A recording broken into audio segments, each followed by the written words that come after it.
Welcome back दोस्तों। तो machine learning की सीरीज को आगे बढ़ाते हुए आज की वीडियो हम देखेंगे लॉजिस्टिक रिग्रेशन के बारे में। तो दोस्तों उससे पहले मैं आप लोगों से बोलना चाहता हूं कि आपने अभी तक मेरी मशीन लर्निंग की प्लेलिस्ट को एक्सेस नहीं किया तो जाके एक्सेस कर लीजिए, मैं आपको लिंक आई बटन में दे दूंगा। तो चलिए दोस्तों रेग्रेशन रिग्रेशन के बारे में पढ़ते हैं, जो जनरली मेरे आता तो क्लासिफिकेशन के अंदर है पर हम इसे रेग्रेशन के अंदर पढ़ते हैं। तो सबसे पहले लॉजिस्टिक रिग्रेशन किस लिए यूज होता है? तो लॉजिस्टिक रिग्रेशन मेरा बाइनरी क्लासिफिकेशन के लिए यूज होता है। तो लॉजिस्टिक रिग्रेशन को जानने के लिए सबसे पहले हम जानते हैं लीनियर रिग्रेशन में और लॉजिस्टिक रिग्रेशन के बीच में डिफरेंस। तो चलिए दोस्तों, लीनियर रिग्रेशन जो होता है उसमें डिपेंडेंट वेरिएबल जो होता है वो कॉन्टिन्यूस होता है नेचर में, ठीक है। और जो मेरा लॉजिस्टिक रिग्रेशन होता है उसमें डिपेंडेंट वेरिएबल बाइनरी होता है नेचर में। बाइनरी मतलब या तो 1 होगा या 0 होगा, ठीक है। जो लीनियर रिग्रेशन था उसमें मुझे लीनियर रिलेशनशिप मिलता था हमारे डिपेंडेंट वेरिएबल के और इंडिपेंडेंट वेरिएबल के बीच में। पर जो लॉजिस्टिक रिग्रेशन होता है उसमें क्या होता है, डील करता है वो प्रोबेबिलिटी के साथ में मेजर करने के लिए रिलेशन हमारा इंडिपेंडेंट और डिपेंडेंट वेरिएबल में। और जो होता है इनफॉर्म होता है 0 और 1 के बीच में। लॉजिस्टिक रिग्रेशन जो होता है बाइनरी होता है, तो या तो 1 होगा या 0 होगा, ठीक है, या तो 1 होगा या 0 होगा। अब क्या है, स्ट्रेट लाइन होती है हमारी लीनियर रिग्रेशन में। स्ट्रेट लाइन कैसे होती है, एक्स और वाई के बीच में जब हमने बेस्ट फिट लाइन बनाई थी कुछ इस तरीके से लीनियर रिग्रेशन की हमारी लाइन होती है। अब मेरी लॉजिस्टिक रिग्रेशन की लाइन जो होती है वो कर्व की फॉर्म में होती है। ये मेरी वाई एक्सिस है, ये मेरी एक्स एक्सिस है, तो इस तरीके से कुछ कर्व बनता है। तो ऐसी लाइन होती है मेरी लॉजिस्टिक रिग्रेशन की। अब हम ऐसी लाइन क्यों बनाते हैं, क्या इसका यूज है, किस तरीके से है, तो सब हम आगे चल के देखते हैं।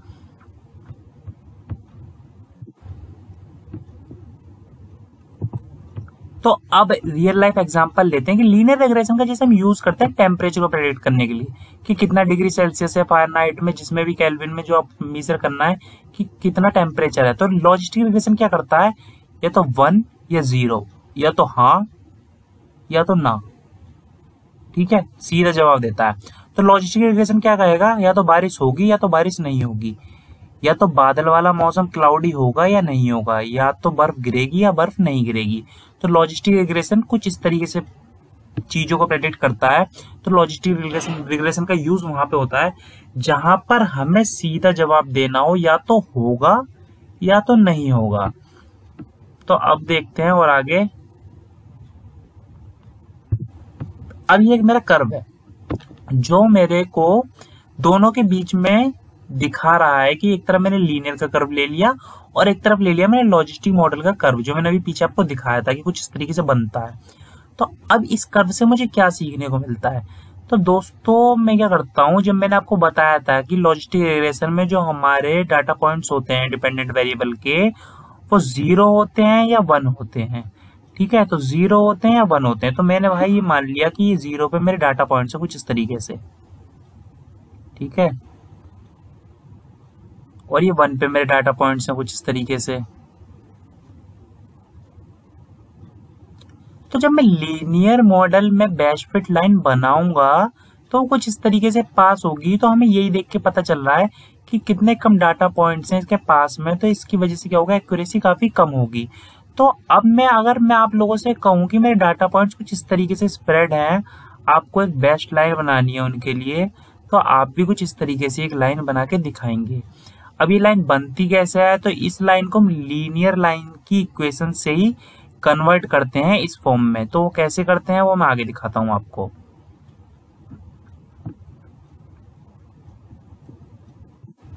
अब ये मैंने वही विजुअलाइजेशन है जो अभी आपको पीछे बता दी।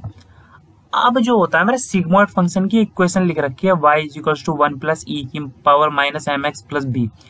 तो इसमें जो होता है e की पावर -y होता है। तो मैंने y की वैल्यू जो होती है लीनियर इक्वेशन वाली, ये वैल्यू जो है मेरी लीनियर इक्वेशन वाली, ये मैंने उठाकर पुट कर दी इस जगह पे, ठीक है। अब समझना प्रोसेस होता कैसा है। तो ये इक्वेशन जो है उठा के मैं पुट कर दी मैंने इस जगह पे, फिर इसके बाद ये इक्वेशन कुछ इस तरीके से कन्वर्ट होगी। तो होता क्या है, जो मेरे लीनियर रिग्रेशन के मॉडल में हमारी कुछ इस तरीके से लाइन जाती है एक स्ट्रेट, तो इस लाइन को ये कर्व की फॉर्म में कन्वर्ट करके दे देगा 0 और 1 के बीच में, ठीक है, इंटू 0 और 1 के बीच में दे देगा। तो ये लॉजिस्टिक रिग्रेशन का हमारा कर्व आ जाएगा। और जो ई होता है यहाँ पे वो क्या होता है, यूलर्स कांस्टेंट होता है, इसकी कुछ वैल्यू होती है, आप लोग जाके देख सकते हैं। और ये किस तरीके से इम्प्लीमेंट होता है मैथमेटिकल वे में, ये मैं आपको नहीं बताऊंगा, आप इसे जाके गूगल कर लीजिए तो आपको वहाँ पे एग्जाम्पल मिल जाएगा, आप देख लीजिएगा। पर मेरा काम था समझाना कि यहाँ से y की वैल्यू यहाँ जाके पुट होती है, उसके बाद कुछ इस तरीके से इक्वेशन में इम्प्लीमेंट होता है। फिर उसके बाद क्या होता है, यहाँ पे कर्व जो होता है हमारा लीनियर का, उसको लीनियर को हम कर्व फॉर्म में कन्वर्ट कर देते हैं। लीनियर की जो स्ट्रेट लाइन होती है उसे कर्व फॉर्म में कन्वर्ट कर देते हैं 0 और 1 के बीच में। तो इतना था इसमें। तो सबसे पहले अब क्या करेंगे, हम अपनी जुपिटर नोटबुक को खोलेंगे, वहां पे सारा कोड इम्प्लीमेंट करेंगे, और कोड इम्प्लीमेंट करने के बाद अगर आपकी कोई क्वेरी रह जाती है तो आप मुझसे कमेंट सेक्शन में पूछिएगा, मैं हर क्वेरी का जवाब दूंगा आपको। तो अब मैं जुपिटर नोटबुक खोल लेता हूं, मैं उसमें कोड इम्प्लीमेंट करेंगे हम। तो दोस्तों हमने लॉजिस्टिक रिग्रेशन की हमारी थ्योरी देख ली थी, अब क्या करना है, हमें कोड इम्प्लीमेंट करना है। तो सबसे पहले मैं अपनी लाइब्रेरीज को इम्पोर्ट करूंगा, तो इम्पोर्ट करता हूं मैं पांडास को एसपीडी, फिर मैं इंपोर्ट करता हूं numpy को एज एनपी, उसके बाद मैं इंपोर्ट करूंगा मेरी डाटा विजुअलाइजेशन की जो लाइब्रेरी है मैटप्लॉटलिब को .pyplot.splt। अभी मैं एग्जीक्यूट करता हूं तो ये लोड हो गई है। अब मुझे क्या करना है, मैं अपने कोड को यहाँ पे इम्प्लीमेंट करने के लिए, ठीक है, तो यहाँ पे मैंने उसका पाथ दे दिया और पीडी से कह दिया रीड कर दो मेरी सीएसवी फाइल को, और उसके अंदर पाथ दे दिया। मेरा कोड जो है सोशल नेटवर्किंग एड्स वाला, ये यहाँ पे इम्प्लीमेंट होके आ जाएगा। तो अभी मैंने करा एग्जीक्यूट, ये कोड मेरा आ गया। तो अब मैं समझाता हूँ इस कोड से किस तरीके से हम लॉजिस्टिक रिग्रेशन का यूज करके प्रेडिक्ट करेंगे चीजों को। तो सबसे पहले यहाँ पे है मेरी एज, और यहाँ पे है सैलरी, यहाँ पे है परचेज। तो फॉर एग्जाम्पल आप ले लीजिए कि हाउस परचेज करना है किसी इंसान को, और आपको मॉडल प्रिपेयर करना है, तो उसकी आपको एज दी जाएगी, आपको सैलरी दी जाएगी, और आपको ये बताना है अगर 0 बोलोगे तो नहीं परचेज कर पाएगा, 1 बोलोगे तो परचेज कर पाएगा। ठीक है, तो इस तरीके से परचेज में 0 और 1 की वैल्यू है, 0 जहाँ पे है तो परचेज नहीं कर पाएगा, और 1 है तो परचेज कर पाएगा। तो इस तरीके से हम आगे इम्प्लीमेंट करके प्रेडिक्ट करेंगे। ठीक, अब मेरा अगला काम क्या होगा, हमेशा की तरह से डिपेंडेंट और इंडिपेंडेंट वेरिएबल में निकालना। तो डिपेंडेंट और इंडिपेंडेंट वेरिएबल में करने के लिए तो x की वैल्यू देता हूँ, फिर मैं df.ilog का यूज करता हूँ यहाँ पे, और मैं क्या करूंगा, कॉमा देके, ये जो होता है मेरा कॉलन, ये यहाँ पे क्या काम करता है, ये जनरली रेंज की तरह काम करता है। और जो मैं वैल्यूज दूंगा तो वैल्यूज से क्या होगा, ये मेरे को एरे की फॉर्म में रिटर्न करेगा। तो मेरा एग्जीक्यूट हो गया, तो मैं आपको x की वैल्यू दिखा देता हूँ। तो ये देखिए एरे की फॉर्म में आ गई, पर अगर मैं वैल्यूज नहीं देता तो ये एरे की फॉर्म में नहीं आती, इसलिए मुझे वैल्यूज लगाना पड़ता है। तो y = df.ilog। अब ये दोनों मैंने अपने यहाँ पे क्या ले लिए, इंडिपेंडेंट वेरिएबल। मेरा डिपेंडेंट वेरिएबल क्या है, परचेज। तो अब मुझे परचेज का यहाँ पे क्या देना पड़ेगा, इंडेक्स। तो परचेज का इंडेक्स में क्या दूंगा, सिंपल, पहले रो में कुछ नहीं है मेरी, तो इसका कॉलम में है, तो कॉलम में लगा के -1 कर दूंगा। तो ये दे दिया मैंने परचेज का इंडेक्स। ठीक है, इसके बाद मुझे इसे ये भी एरे की फॉर्म में चाहिए, तो मैं वैल्यूज लिख दूंगा, और इसे भी इम्प्लीमेंट कर दिया। अब मैं दिखा देता हूँ आपको, ये देखिए आपको परचेज भी आ गया। तो 0101 की फॉर्म में आया है। 0 का मतलब है परचेज कर पाएगा, और 1 का मतलब है परचेज, 0 का मतलब परचेज नहीं कर पाएगा, सॉरी, 1 का मतलब है परचेज कर पाएगा। अब इतना हो गया। अब मैं क्या करूंगा, जो मेरा डाटा है इसे ट्रेन और टेस्ट की फॉर्म में स्प्लिट कर लूंगा। स्प्लिट क्यों करते हैं हम ट्रेन और टेस्ट की फॉर्म में, ताकि हम बाद में उसे टेस्ट कर पाए वैल्यूज देके कि हाँ मॉडल हमारा कितना अच्छा प्रेडिक्ट कर रहा है, एक्यूरेसी क्या आ रही है उसमें। तो उसके लिए क्या करूंगा मैं, हमारी scikit-learn की लाइब्रेरी होती है, तो उससे इंपोर्ट करूंगा ट्रेन टेस्ट स्प्लिट को। तो from scikit-learn dot model selection import कर दो मेरे ट्रेन टेस्ट स्प्लिट को। तो ट्रेन टेस्ट एंड स्प्लिट,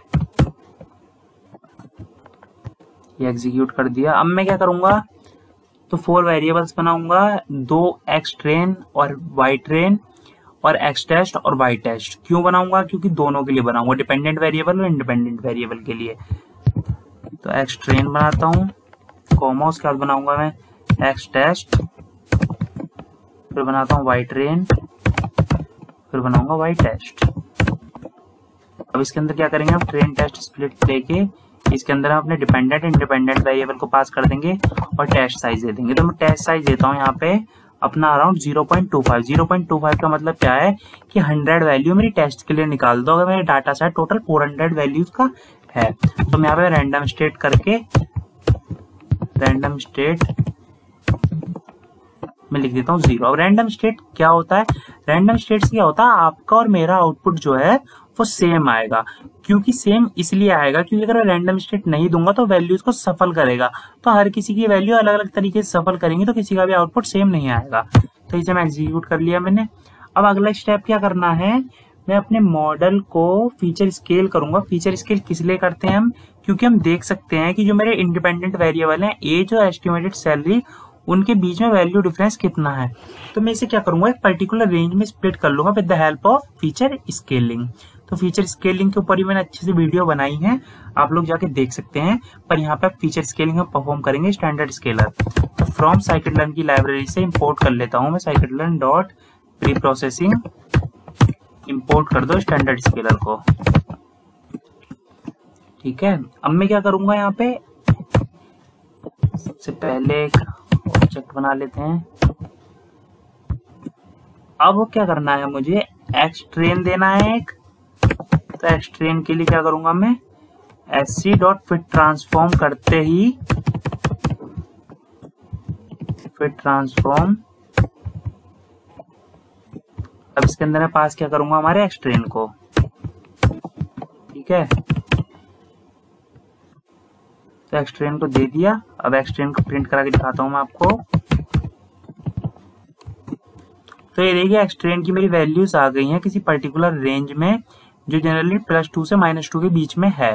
तो ये एक्सट्रेन की वैल्यूज मेरी प्रिंट होके आ गई। अब मैं क्या करूंगा, अब एक्सट्रेन की प्रिंट कराने के बाद मैं प्रिंट करवाऊंगा एक्स टेस्ट की, ठीक है। एक्स टेस्ट और एक्सट्रेन क्यों लिया हमने, क्योंकि हमने इंडिपेंडेंट वेरिएबल्स पे अपने परफॉर्म करा टास्क। तो फिर ट्रांसफॉर्म और इसके अंदर पास क्या करता हूँ, एक्स टेस्ट। तो इस तरीके से मैं एक्स टेस्ट को भी प्रिंट करा लेता हूँ, ठीक है। तो दोनों को एक साथ प्रिंट करा के रख लेते हैं हम। तो यहाँ मैं लिख देता हूँ print x train print x test.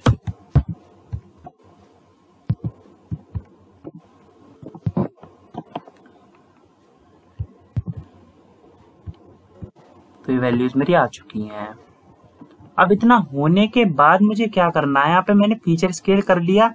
Feature scale करने के बाद मैं क्या करूंगा, अपने मॉडल को लॉजिस्टिक रिग्रेशन का जो मॉडल है उसे मैं ट्रेन करूंगा। तो लॉजिस्टिक रिग्रेशन के मॉडल को ट्रेन करने के लिए मुझे क्या करना होता है, जो स्टेप मैंने सब में फॉलो करा था उसी तरीके से स्टेप करते हैं हम, कि अपना जो लीनियर मॉडल के उससे मैं लॉजिस्टिक रिग्रेशन को इंपोर्ट करूंगा scikit-learn की लाइब्रेरी से। और आप लोग scikit-learn.api नाम से उसकी scikit-learn की वेबसाइट होती है, वहां जाके इन सब चीजों को डिटेल्स में पढ़ सकते हैं। अगर कोई डीप में इंफॉर्मेशन लेना चाहता हो काफी, तो वहां जाके वो पढ़ सकता है। तो मैं ट्रेनिंग के लिए इंपोर्ट करूंगा फ्रॉम scikit-learn से। तो from sklearn dot linear model import कर दो मेरे लॉजिस्टिक रिग्रेशन को, ठीक है।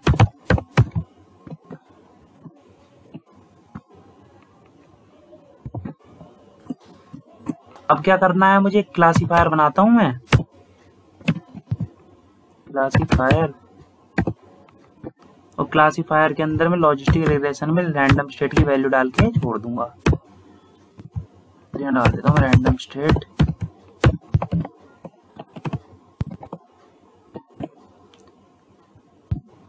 यहाँ तक मेरा मॉडल प्रिपेयर हो जाएगा, पर अब मुझे मॉडल को क्या करना है, ट्रेन करना है। तो मैं ट्रेन के लिए क्या यूज करता हूँ, फिट मेथड का यूज करता हूँ। और उसके अंदर क्या पास करूंगा मैं, जी हाँ, एक्स ट्रेन को और वाई ट्रेन को, कॉमा वाई ट्रेन, ठीक है। अभी से हम एग्जीक्यूट कर लेते हैं। तो मेरा एग्जीक्यूट हो गया। अब नेक्स्ट स्टेप क्या होगा मेरा, प्रेडिक्ट करना मेरे रिजल्ट को। तो रिजल्ट को प्रेडिक्ट करने के लिए मैं क्या करता हूँ, यहाँ पे सबसे पहले क्लासीफायर जो मैंने बनाया है, ये क्लासीफायर लूंगा। उसके बाद प्रेडिक्ट का यूज करके, क्योंकि 2 डायमेंशन है तो 2 हमने दे दी 30, यानी कि एज इतनी है, उसकी सैलरी इतनी है। क्या वो कर पाएगा, मॉडल को प्रेडिक्ट कर पाएगा, क्या वो ये बता पाएगा कि वो हमारा खरीद पा रहा है, नहीं खरीद पाएगा, यानी कि 0 वैल्यू देगा। तो अब दोस्तों अब यहाँ पे आप सोचिए, क्या ये स्टेप मैंने सही करा है? कुछ वैल्यू की कमी तो नहीं छोड़ दी मैंने? अगर छोड़ी है तो सोचिए, थोड़ा पॉज कीजिए वीडियो को और सोचिए। अब मैं आपको बताता हूँ यहाँ पे करा क्या है मैंने। क्लासीफायर से प्रेडिक्ट करना है मुझे इस वैल्यू को, पर मैंने ऊपर फीचर स्केलिंग अप्लाई कर दी थी। तो मैंने फीचर स्केलिंग जो अप्लाई करी थी एससी स्टैंडर्ड स्केलर बना के, तो मुझे यहाँ पे जब वैल्यूज अपनी मैं दे रहा हूँ तो ये वैल्यूज मैं ओरिजिनल फॉर्म में दे रहा हूँ, अपनी फीचर स्केलिंग में नहीं दे रहा हूँ। तो मैंने जो ऊपर फीचर स्केलिंग अप्लाई कर दी थी तो यहाँ मैं दे रहा हूँ ओरिजिनल वैल्यू। तो ओरिजिनल वैल्यू के लिए फीचर स्केलिंग वैल्यू को एससी डॉट ट्रांसफॉर्म का मुझे यहाँ पे यूज करना पड़ेगा। तो एससी डॉट ट्रांसफॉर्म, ठीक। अब इसके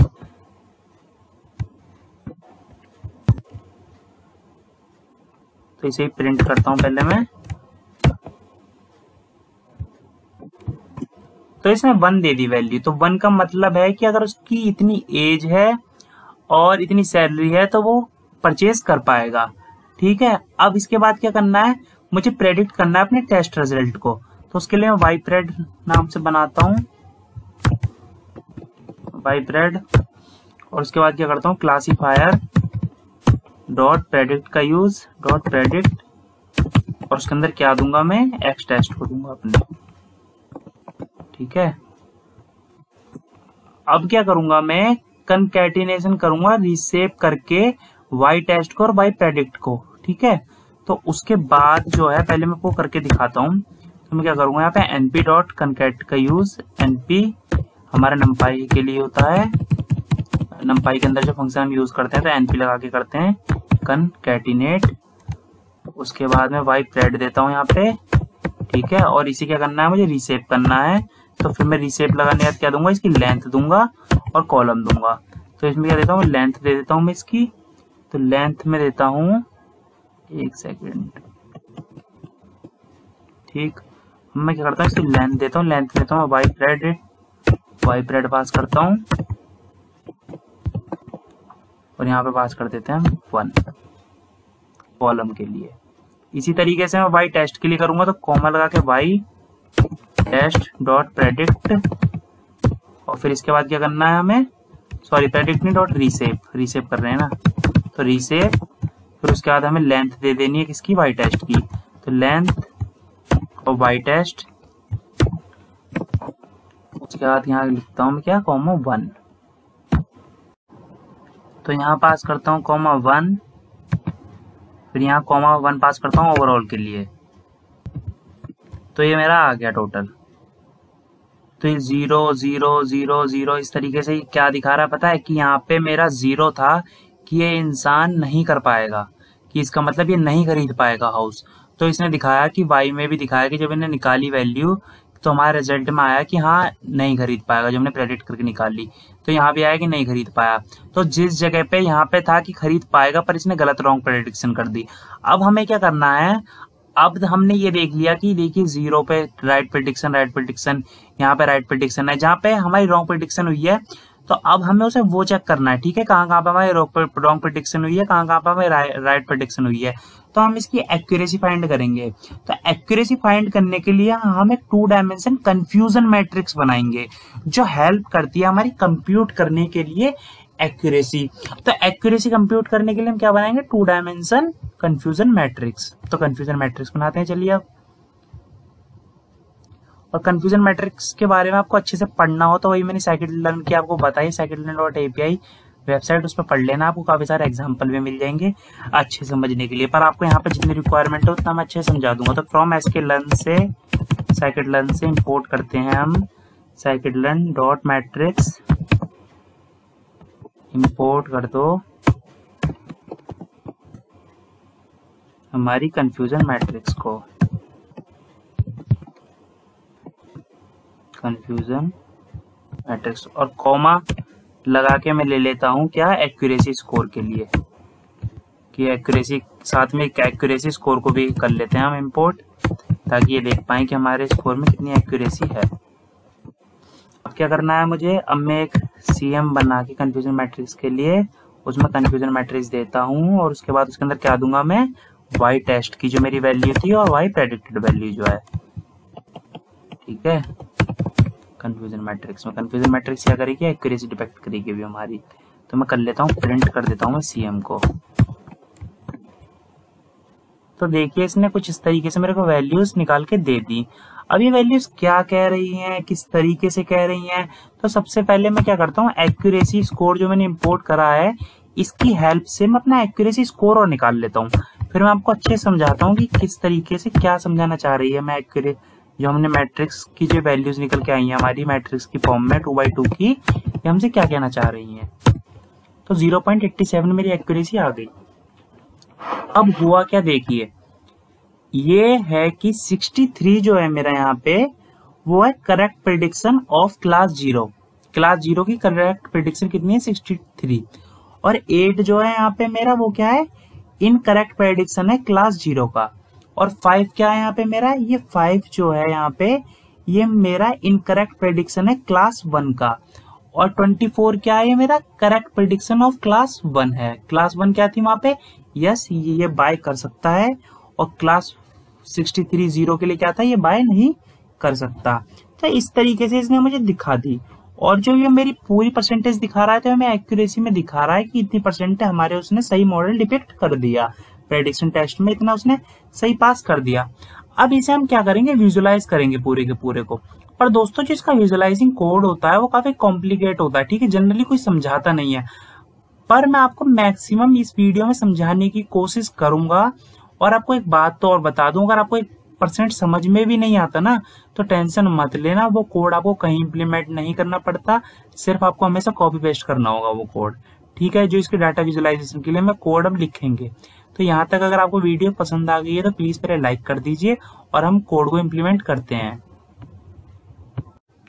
तो दोस्तों अब ग्राफ में सबसे पहले फ्रॉम मैटप्लॉटलिब से डॉट कलर से मैटप्लॉटलिब डॉट कलर से मैं इंपोर्ट करूंगा लिस्टेड कलर मैप्स को।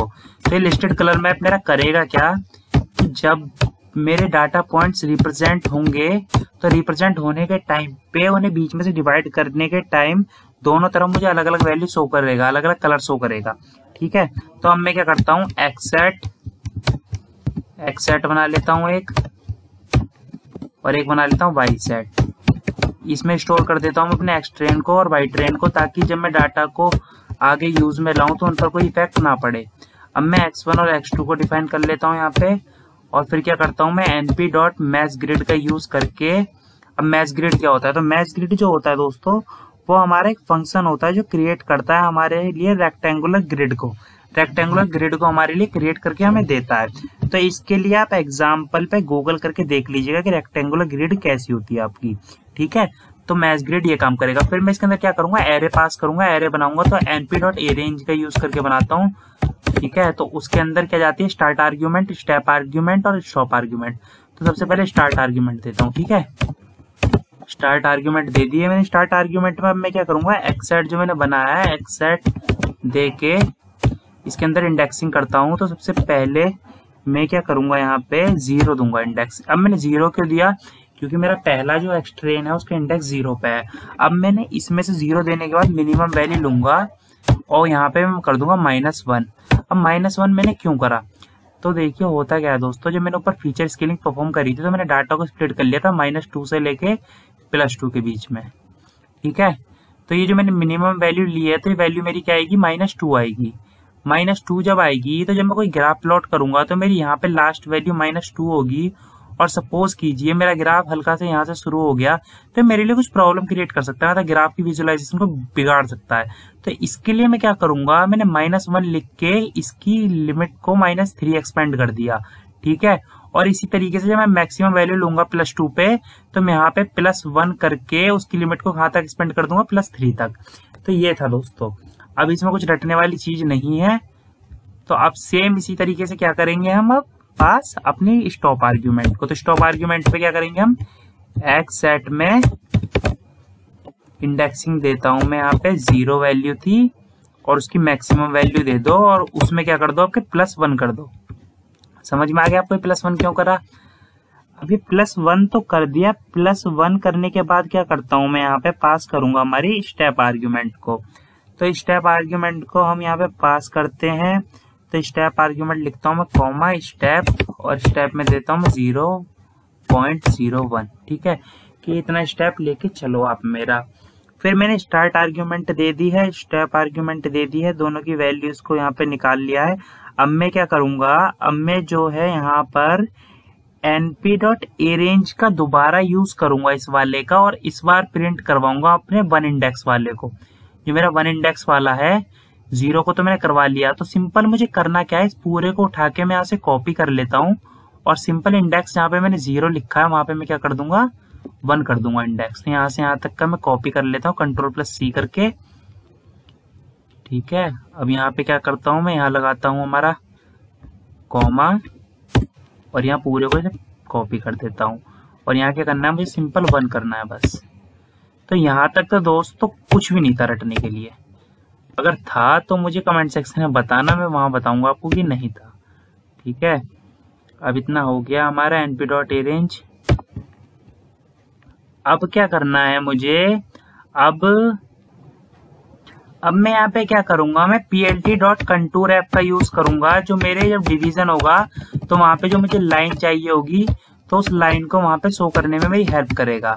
तो इस कंटूर ऐप के अंदर मैं पास करता हूँ x1 को, x2 को, और इसके अंदर मैं क्या करूंगा, जो मैंने प्रेडिक्ट करा था क्लासीफायर से उस रिजल्ट को पास करूंगा डॉट प्रेडिक्ट करके, और इसके अंदर जो है मैं डायमेंशन चेंज करूंगा। तो मैं किसका यूज करूंगा, रेवल फंक्शन का यूज करूंगा, जो मैंने अपनी नंपाई वाली वीडियो में बताया था, जो डायमेंशन चेंज करने में मेरी हेल्प करता है एरे की। तो np.array, और डायमेंशन चेंज करने के लिए क्या यूज करते हैं हम, अपने रेवल फंक्शन का। तो रेवल के लिए क्या करेंगे, x1.revel, और इसी तरीके से क्या करेंगे हम, x2.revel, ठीक है, x2.revel।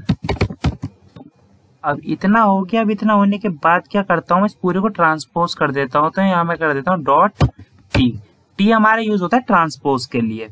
उसके बाद में इसे रीसेप करता हूँ x1 को दोबारा, तो रीसेप फंक्शन का यूज करता हूँ मैं, रीसेप, और यहाँ मैं क्या पास करूंगा, x1.shape, कि x1 की जो शेप है उसे रीसेप कर दो, ठीक है। अब इतना होने के बाद क्या करता हूं मैं, इतना होने के बाद में मैं इसे पास करूंगा, अल्फा की वैल्यू को पास करूंगा मैं, ठीक है। जब ये वैल्यू मैं डाल रहा हूं तो आप सबसे पहले कभी भी किसी चीज को परफॉर्म करने से पहले Shift+Tab दबा के ये देख लीजिए क्या क्या आप उसके अंदर आर्ग्यूमेंट पास कर सकते हैं। अब यहाँ तक हो गया। मैं क्या करूंगा, सी मैप का यूज करूंगा। सी मैप में मैं वो लिस्टेड कलर मैप में जो मैंने ऊपर बताया था, मैं वो कलर पास करूंगा जिसको मैं डिवीजन के टाइम पे देखना चाहता हूं कि मेरे लेफ्ट हैंड साइड में मेरे को ये कलर दिखे। तो यहाँ मैं पास कर देता हूँ ब्लैक को, और यहाँ पास कर देता हूँ मैं व्हाइट को। तो दोस्तों यहाँ तक स्टेप समझ में आ गया होगा। यहाँ तक कुछ नहीं है। जब हम पूरा ग्राफ हमारा बन के तैयार होगा तो आपको समझ में आ जाएगा एक एक स्टेप क्या परफॉर्म किया है। तो अब मैं क्या करूंगा, मैं लिमिट दे दूंगा अपनी एक्स एक्सिस की और वाई एक्सिस की। तो मैं क्या करता हूँ plt.x लिमिट, और इसमें क्या करता हूँ मैं इन्हें देता हूँ कि मेरी x1 की मिनिमम वैल्यू से लेके लिमिट रखना मेरी आप x1 की मैक्सिमम वैल्यू तक, ठीक है। तो कॉमा x1 की डॉट मैक्सिमम वैल्यू। इसी तरीके से मैं y लिमिट दूंगा। तो यहाँ पे क्या करूंगा, plt.y लिमिट। तो इस बार क्या करेंगे, हम x2 की पास करेंगे। तो मैं क्या करता हूँ x1 x2 dot minimum value, और फिर क्या करता हूं मैं x2 डॉट मैक्सिमम वैल्यू। तो x2 डॉट मैक्सिमम वैल्यू। अब इतना होने के बाद अब मैं क्या करूंगा, यहाँ पे लूप लगाऊंगा, फॉर लूप का यूज करूंगा। तो यूज करता हूं मैं सीधा, तो फॉर आई कॉमा जे दे देता हूं मैं, ठीक है। इतना तो आपको फॉर लूप का यूज आता होगा। इनहेरिट का फंक्शन का यूज करते हैं हम यहाँ पे,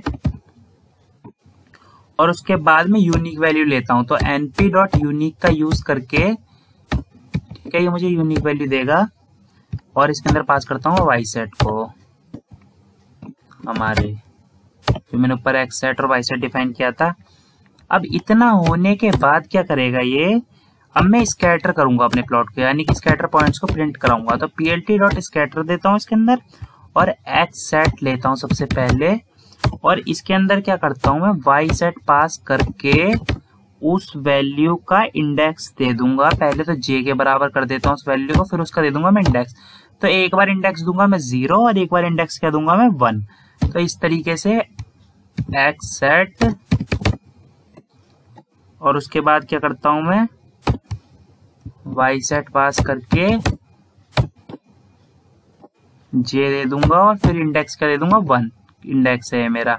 अब क्या करेंगे हम दोबारा लिस्टेड कलर मैप का यूज करेंगे कि मैं जो अपने स्कैटर पॉइंट चाहता हूं वो मैं किस कलर से चाहता हूं। ठीक है, इसके लिए तो मैं क्या करता हूं यहाँ पे सी देता हूं, सी के अंदर लिखता हूं मैं लिस्टेड कलर मैप और उसके अंदर मैं पास कर देता हूं कि रेड और ग्रीन से दे दो, रेड से दे दो कोमा और ग्रीन से दे दो। ठीक है, रेड और ग्रीन करने के बाद अब मैं इसके अंदर लेबल दे दूंगा। तो यहाँ मैं आई पास करके अब इसके अंदर पास कर देते हैं हम लेवल को। तो बस दोस्तों इतना था ग्राफ।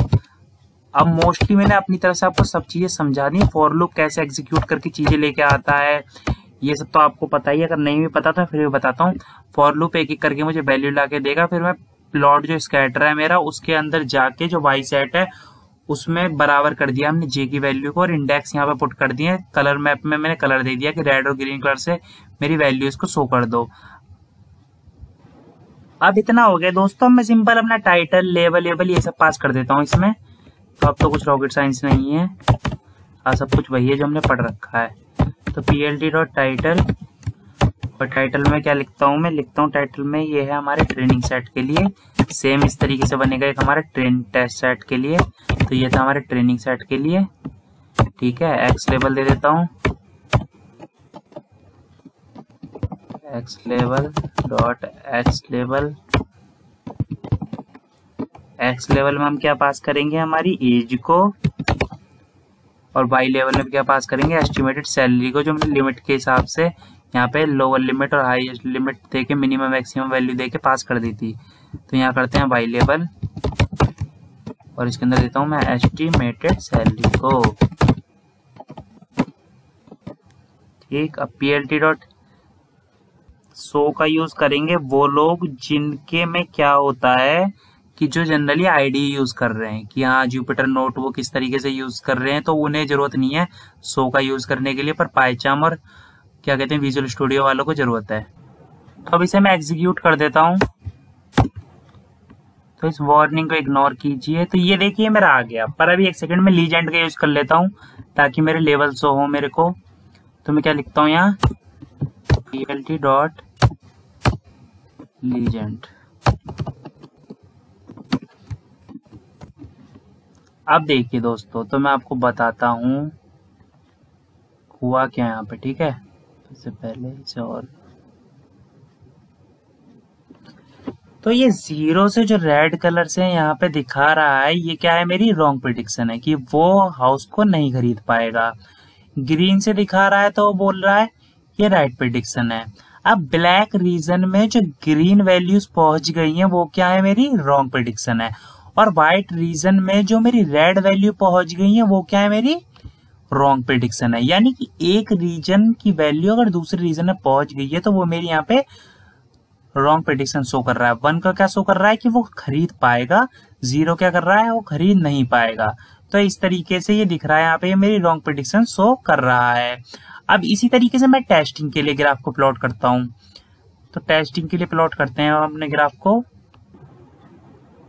तो अब मैं क्या करता हूँ अपने ट्रेनिंग डेटा सेट को तो मैं प्लॉट कर लिया, टेस्ट को कर लेता हूँ। तो मैंने ऊपर से कॉपी पेस्ट कर लिया और यहाँ पे टेस्ट लिख लिया, बस इतना करना है। फिर हम इसे सीधा एग्जीक्यूट कर देते हैं। तो इसे एग्जीक्यूट करते ही अब मैं देख पाऊंगा कि ये मेरे टेस्ट डेटा सेट्स के पॉइंट आ गए। सेम वही है कि अगर 1 है तो खरीद पाएगा, नहीं 1 नहीं खरीद पाएगा, रेड है तो खरीद नहीं पाएगा। ठीक है, और जो इसके अंदर व्हाइट के अंदर जो रेड पॉइंट्स आ गए हैं वो क्या है रॉन्ग प्रेडिक्शन, और रेड के अंदर जो ग्रीन पॉइंट चले गए वो हमें। तो दोस्तों इतना था मेरी तरफ से लॉजिस्टिक रिग्रेशन में। मुझे पता है वीडियो की लेंथ थोड़ी लंबी हो गई है, तो अगर आपको ये वीडियो पसंद आई है तो लाइक कर दीजिए, कमेंट कर दीजिए, शेयर कर दीजिए, सब्सक्राइब कर दीजिए। थैंक यू दोस्तों, और आगे वीडियो में बने रहिए।